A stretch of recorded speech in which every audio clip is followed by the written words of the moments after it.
Kalau dikatakan produktif, parameternya apa?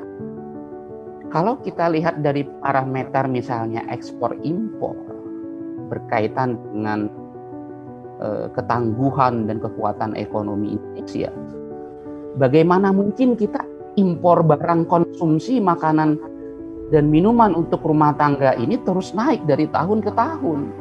Ini datanya dari tahun 89 sampai 2018. Masa untuk makan sendiri itu ya diproduksi oleh orang lain? Jadi yang dikatakan produktif tadi itu apa? Mestinya utang tadi gitu ya menjadikan perusahaan di dalam negeri ini sudah mencukupi untuk memproduksi barang yang dimakan sendiri. Tapi faktanya tidak. Nah, ini dari sisi barang konsumsi. Kita lebih detailkan lagi misalnya tentang beras. Kita lihat 2018 kemarin kita impor beras 2,2 juta ton. 2011 2,7 juta ton. 2002 1,8 juta ton. Ini sudah ada berapa rezim impor beras jutaan ton. Apakah ini yang disebut bukan utang produktif?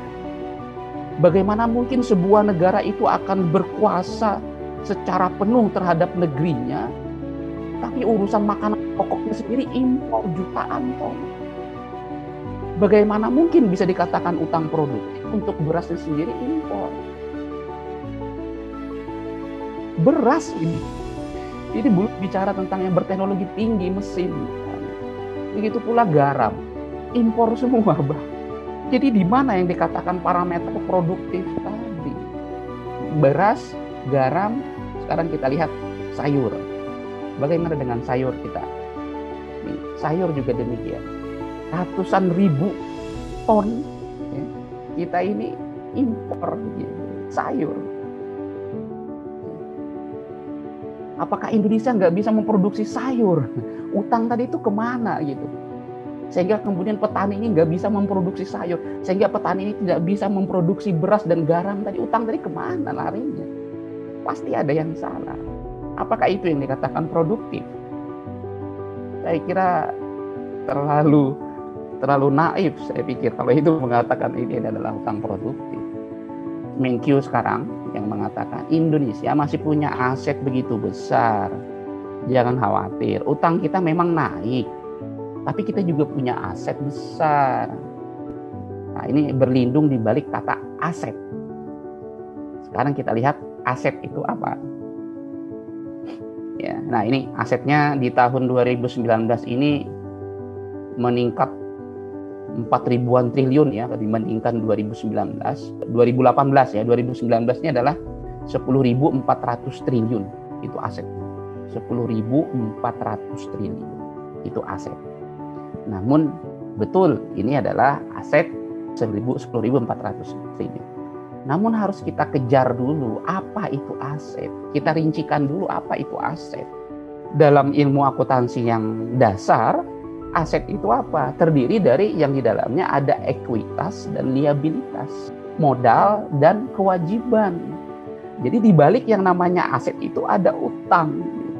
Bagaimana mungkin kemudian kita bisa mengatakan utang kita aman, sementara di dalam aset itu ada utang itu sendiri, gitu ya. Mudah-mudahan bisa dipahami maksud saya. Jadi seharusnya apa?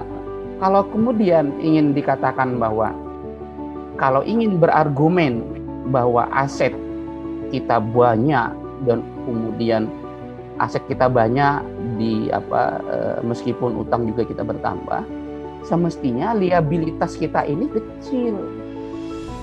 Kewajiban kita ini kecil, tapi kalau kewajiban kita lihat di sini angkanya berapa? Setengahnya. Liabilitas atau kewajiban yang ada lebih tinggi daripada ekuitas. Makanya ada istilah dalam rasio keuangan itu debt to equity ratio. Debt equity ratio itu tidak, kalau di atas 1 itu tidak baik, tidak sehat. Harusnya di bawah 1 atau di bawah 100% debt equity ratio.